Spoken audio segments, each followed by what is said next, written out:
Bonjour à tous, c'est Monsieur Didier Loup. Donc, je vais vous présenter mon projet et je l'ai mis sur GitHub. Donc, du coup, vous allez pouvoir l'utiliser. Alors, en fait, il y a plusieurs fonctionnalités. Je vais faire le tour de toutes ces fonctionnalités grossièrement. Donc, à gauche, on a un menu qui fait référence à tous les articles qui ont pu être créés sur l'application web. On a une fonction écrire un article qui est disponible pour tout le public, pour les visiteurs. C'est-à-dire que ce qui est intéressant, c'est que vous pouvez, par exemple, si je veux créer un nouvel article, il prend en compte le CSS lié au copier-coller du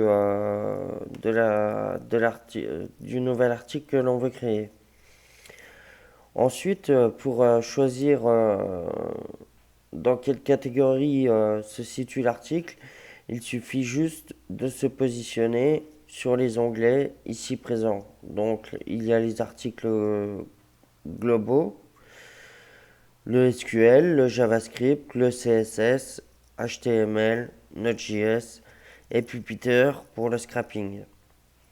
Donc il y a un petit tutoriel de scrapping que j'ai trouvé sur internet qui est intéressant. Donc j'en ai fait un copier-coller. Vous pourrez regarder, c'est hyper intéressant quand on débute dans Pupitre. Pour ceux qui savent pas ce que c'est une application, une API web qui permet de contrôler le navigateur web et de pouvoir automatiser certaines tâches autour de l'Internet et des systèmes d'automatisation. Donc, il y a aussi un moteur d'autocomplétion qui trie les articles à la volée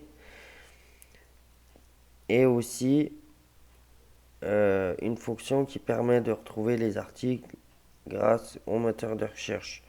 Donc, c'est une single page. Le,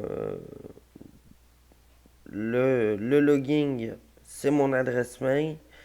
Et le mot de passe, il est simple, c'est adm, euh, admin. Admin comme administrateur, pas comme à demain, bien sûr. Fini de procrastiner. Petite plaisanterie à part. Donc voilà. Donc lorsqu'on se connecte, ce qu'il y a, c'est que l'on va pouvoir supprimer les articles, mais aussi pouvoir les éditer. Par exemple, super, je modifie mon titre. Voilà. Je peux modifier le titre et modifier le contenu.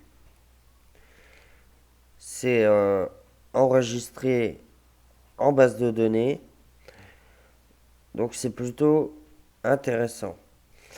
Donc voilà, je mets à disposition le lien GitHub du projet pour que vous puissiez l'utiliser. Et ce qui est intéressant vraiment dans ce type de projet, c'est qu'en fait, vous créez un site web qui vous permet